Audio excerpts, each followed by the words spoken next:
The Demonology Warlock is actually my favourite spec out of all of them. Being able to use Metamorphosis to turn into a demon yourself and do immense amounts of cleave, getting a very special skill set attached to Metamorphosis, so you can charge, you can AoE, among other things. Single target DPS is absolutely amazing. You're tracking dots, you're tracking procs. You've got an execute phase starting at 35% when the boss is on 35%, where you can start spamming massive soulfires. With reasonable gear, you're going to bring more spell power to your raid than an elemental shaman's totem of wrath. You get to summon a massive Felguard that's going to run around and absolutely hit like a truck. It's just all round an incredibly fun spec to play. So we're going to look at new abilities, how existing abilities have changed, big class design changes, all the talents and how those have changed, and then finally the addition of the glyph system and what glyphs you will want to use as a Demonology Warlock. I'm really excited about this one because out of the three specs of Warlock, Demonology is absolutely my favourite, and boy can you do some good damage as well.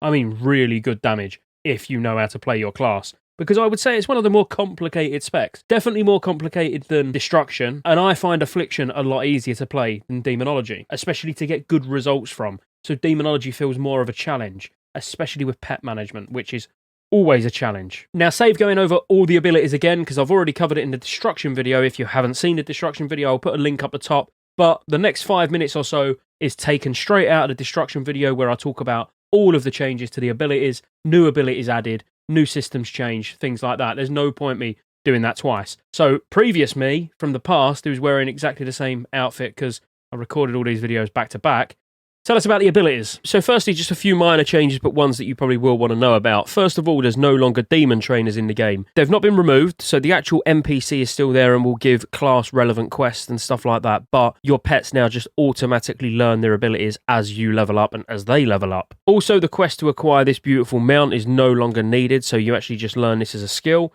Of course, you'll get the epic version at 40 and you'll get the normal version at 20. I appreciate this isn't the most exciting change in the world, but if you do decide to start a Warlock in Wrath of the Lich King, you no longer need to do the Imp quest. You can actually learn your Imp at level 1 as long as you've got 95 copper to spare. In TBC, you could get an ability called Avoidance for your Felguard. Well, you can now get this for all pets, which reduces the damage the summoned demon takes by 90% from AoE damage. In between 3.0 and 3.3.5, all the pets were scaled and tuned and tweaked until they're at their final state that they are now. So over that period of time, they've had their attack power increased, they've had their damage increased, they've had their health increased. So bottom line is, all the pets do feel stronger in Wrath of the Lich King than they do in TBC. An individual example of this would be with the Voidwalker. Now, we know historically the Voidwalker holding threat can be a bit of an issue. One of the specific changes for the pets was the amount of attack power that the Voidwalker gains from your spell power is now increased by 45%.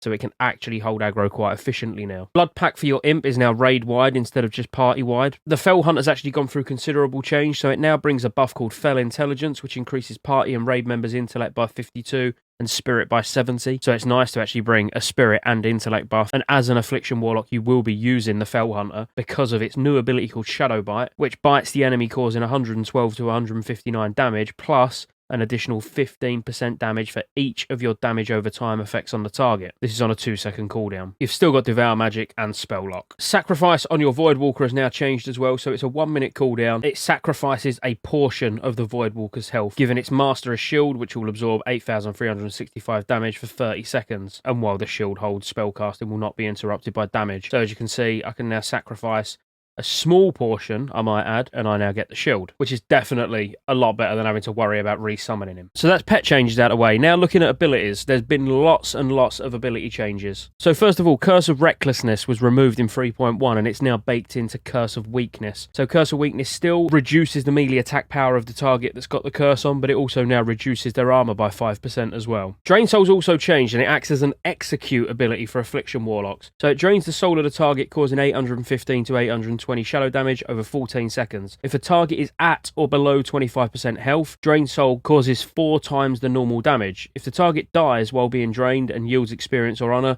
the caster gains a soul shard. But also on top of this, each time the Drained Soul damages the target, it has a chance to generate a soul shard. soul shards are required for other spells, as we know. So as you can see, you can be chilling in Ironforge, just spamming Drain Soul on a target dummy, and you've got a chance of actually getting soul shards. And while we're talking about soul shards, you now can only carry a maximum of 32. I say only, you're going to be generating them quick, getting rid of them quick, so 32 is absolutely fine. Banish has changed slightly, so when you actually recast Banish on a target that's already banished, it will now break. Just nice if someone uses a max rank Banish, you haven't got to stand there for like 30 seconds waiting for it, so that's a welcome change. So the Soul Shatter cooldown, which reduces your threat by 50% for all enemies within 50 yards, has now been reduced to 3 minutes, down from 5. The Soulstone cooldown and effect on a target has now been reduced from 30 minutes down to 15, which just means you can use it more frequently. Although it doesn't actually show it on the tooltip, Immolate periodic damage can actually now critical strike. Life Tap used to scale with your spirit, it now scales with your spell power, which is definitely a welcome change. So as you can see, in around about 4,000 gear score, my Warlock converts nearly 3,000 health into mana. And there's something really interesting coming with Life Tap as well, because outside of wanting to get mana from it,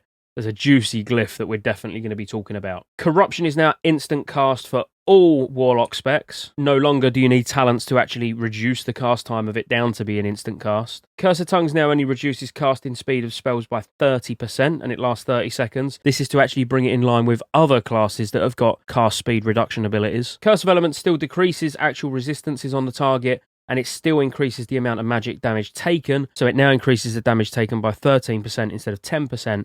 And this is actually to bring it in line with the damage taken debuffs from Boomkins and Unholy Decays. Just a minor one, but Death Coil used to give you back the same amount of health in damage that Death Coil caused. Now it actually grants 300% of the damage caused, so it's a lot more noticeable. So Drain Mana's been reworked much like Mana Burn as for Priest, so what it does now is transfers 3% of the target's maximum mana every second from the target to the caster, up to a maximum of 6% of the caster's max mana every second, whereas it's a fixed value in TBC. Summoning your Inferno's now been reduced to a 10-minute cooldown, down from a whopping 1-hour cooldown in TBC. Firestone and Spellstone have both gone through quite a big rework. So Firestone, what it does now, it can be used on an enchanted weapon, I'll just put that out there as well. While applied to the target weapon, it increases damage dealt by direct spells by 1%, and spell critical strike rating by 49. And then you've got Create Spellstone, which while applied to the target increases the damage dealt by periodic spells by 1%, and spell haste rating by 60. So in all fairness, even as Destruction, if you was lacking on the haste rating a little bit, you could even use Spellstone. You've got options. Both Demon Armor and Demon Skin, which don't get me wrong, Demon Skin's only going to be used while leveling. Both of these have gone for a rework where they do still give you an increased armor. They don't give you an increased shadow resistance anymore, but instead they increase the amount of health generated through spells and effects by 20%. So Fel Armor's also gone through quite a juicy change where it increases the spell power by 180, but now it also increases your spell power equal to 30% of your spirit. So spirit becomes incredibly important for Warlocks in Wrath of the Lich King, as you'll find out more of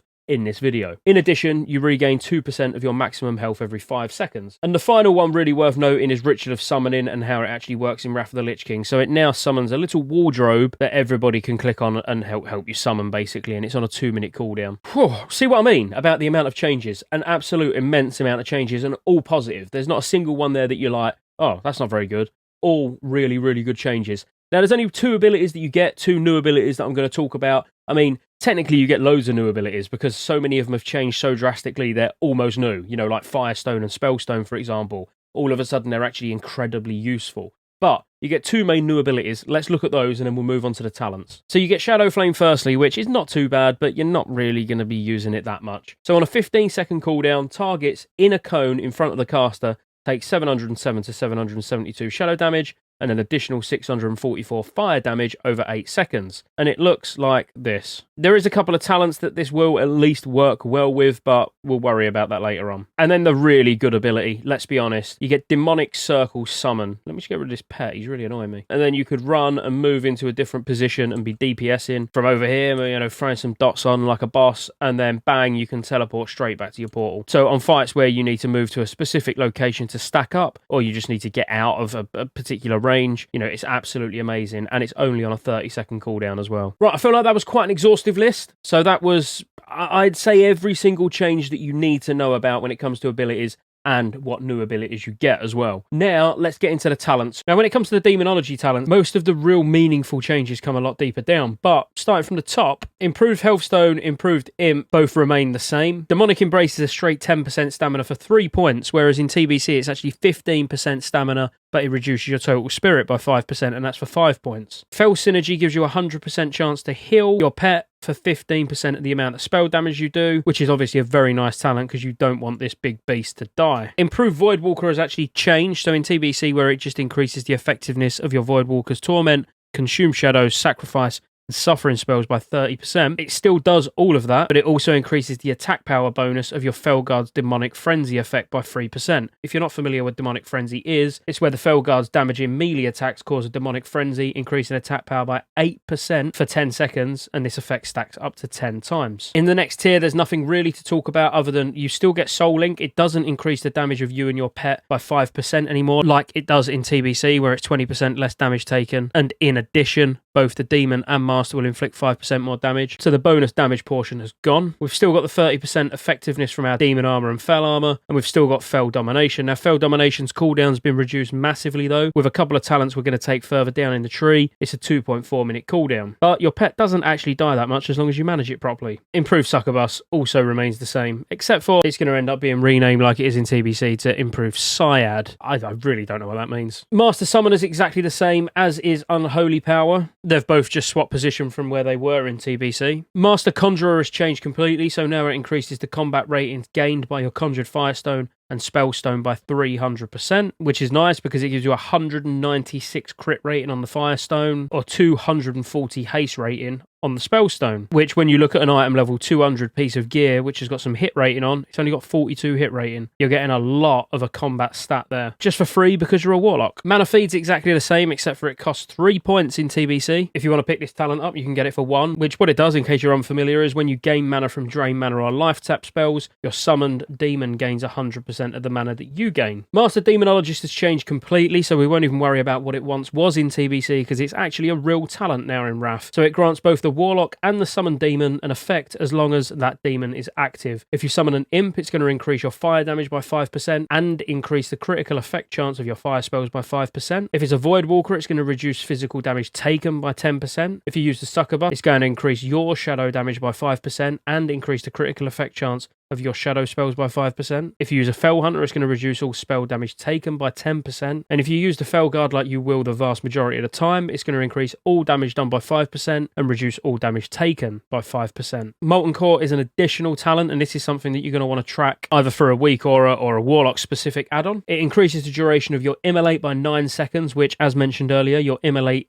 periodic damage ticks can also crit without this talent, and you have a 12% chance to gain the Molten Core effect when your corruption deals damage. The Molten Core effect empowers your next 3 Incinerates or Soulfire spells cast within 15 seconds. Incinerate increases the damage done by 18% and reduces the cast time by 30%, and Soulfire increases the damage done by 18% and increases the critical strike chance by 15%. Just a really, really juicy talent. Now we've got a new ability that replaces Soul Link, because you're getting Soul Link a lot earlier on in the tree. So this is a 48-second cooldown, and I would recommend, more or less, just having this bound to every single button. Because if you use it on your Imp, it increases the Imp's spell crit chance by 20% for 30 seconds. Remember, this is only a 48-second cooldown due to a talent we're going to speak about in a minute. Voidwalker increases the Voidwalker's health by 20% and its threat generated by spells and attacks by 20% for 20 seconds. Alright, that one you might not want macro to everything because you probably want to control it. The Succubus, it instantly vanishes, causing the Succubus to go into an improved invisibility state. The Vanish effect removes all stuns, snares, and movement impairing effects from the Succubus. Fell Hunter dispels all magic effects from the Fell Hunter. But for the Fell Guard, it increases the Fell Guard's attack speed by 20%, breaks all stun, snare, and movement impairing effects, and makes your Fell Guard immune to them for 15 seconds. And this is why I actually have this bound to just Incinerate.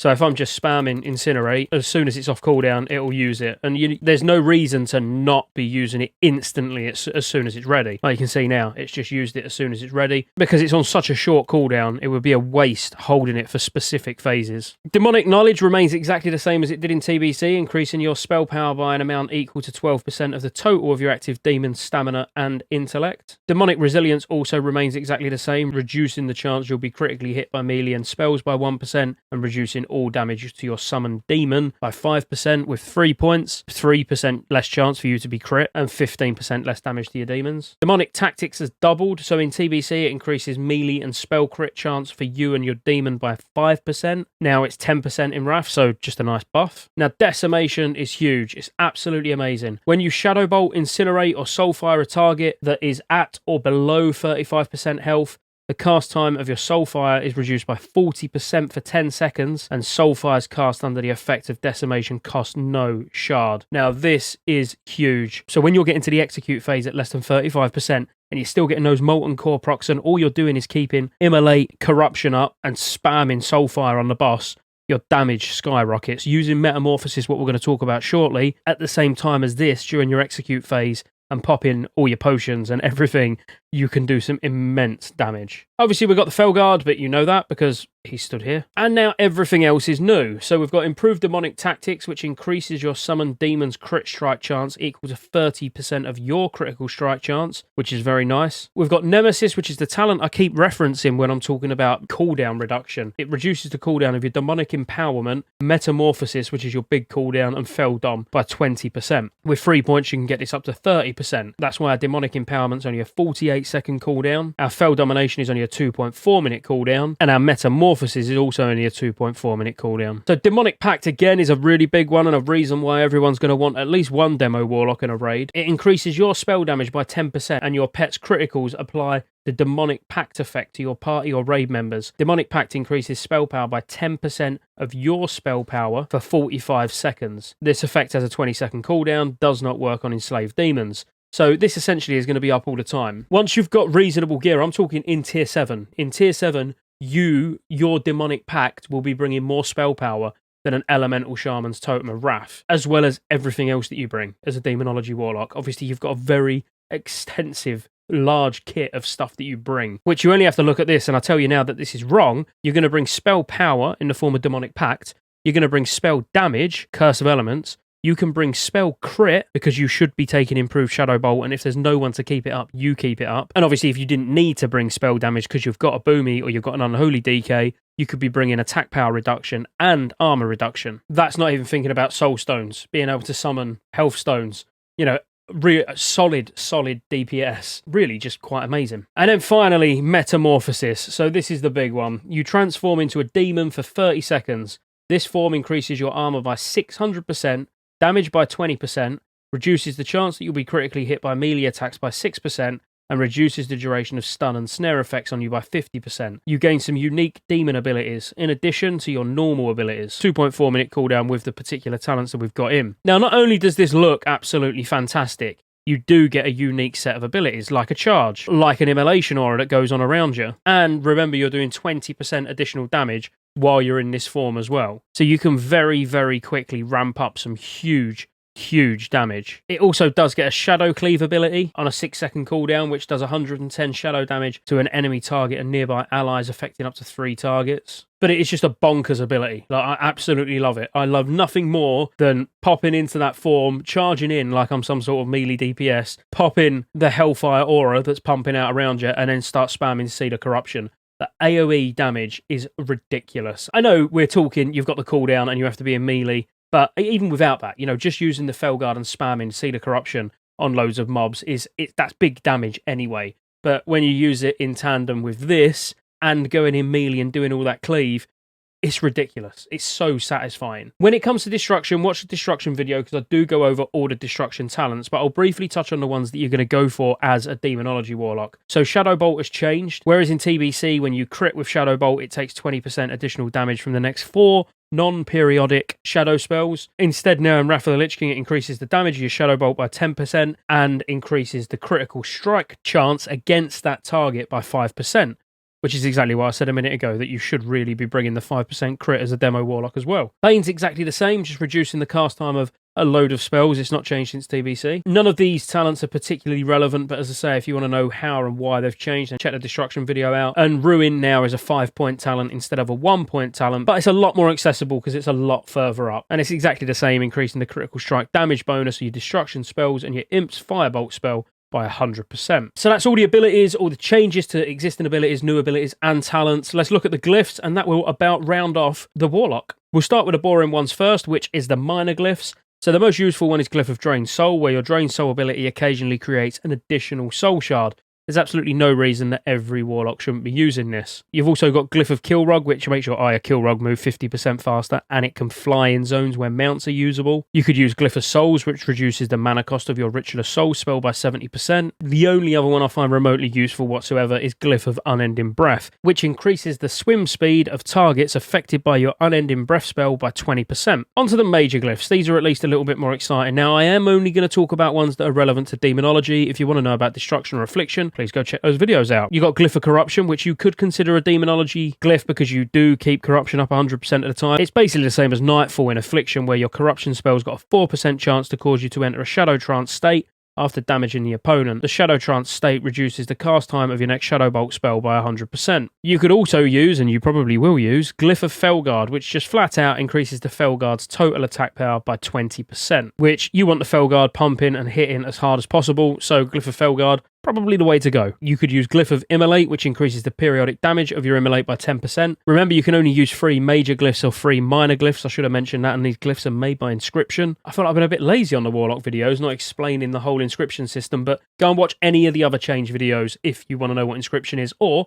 watch the Inscription video that I've done. You could use Glyph of Incinerate, which increases the damage done by Incinerate by 5%. Now, you're going to be using Incinerate a lot. You'll only use Shadowbolt to keep the 5% crit debuff up if nobody else brings it to the group. Glyph of Life Tap's a very nice one. When you Life Tap or Dark Pact, you gain 20% of your spirit as spell power. This is one that's extremely useful for all 3 Warlock specs. Less destruction than Affliction and Demonology, but even for destruction it's still useful. And in the early game you have high amounts of spirit, which starts to wane throughout the expansion. Glyph of Metamorphosis is again a massive one because it increases the duration of your metamorphosis by 6 seconds. And remember, for those 6 seconds you're going to be getting an additional 20% damage from the metamorphosis itself, so definitely one to consider. You can get Glyph of Soul Link, which increases the percentage of damage shared via your Soul Link by an additional 5%. Could be particularly good for PvP. And there's Glyph of Shadow Flame as well, which again, it's your new ability, but could be particularly useful for PvP, where your Shadow Flame also applies a 70% movement speed slow on its victims. As you're keeping Corruption up 100% of the time, you could also consider Glyph of Quick Decay, where your haste now reduces the time between periodic damage ticks of your Corruption spell. And quite honestly, that's about it.